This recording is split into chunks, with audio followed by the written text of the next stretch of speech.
সব মাছ এক জায়গায় ছিল এই জায়গায় এগুলো তো ফোল আনতেছে ফোল মাছ ওইটাই শোল অন্য জায়গায় আনতে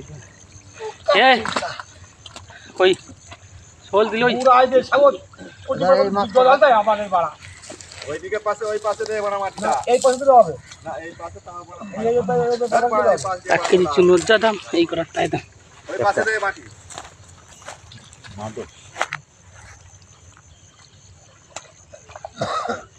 ওই কত করে মাছ জলটা আমরা আটে আগু আগু দাঁড়া চাই না পোদা কি করবে এটা জাল ভালো আছে তো এই বড় কাদা দিস না ওদিকে দিয়ে দাও ও আবার করে দিয়ে দেবে ও আবার কি করে উঠতে চাল নিয়ে ওই যে দানা আর ওই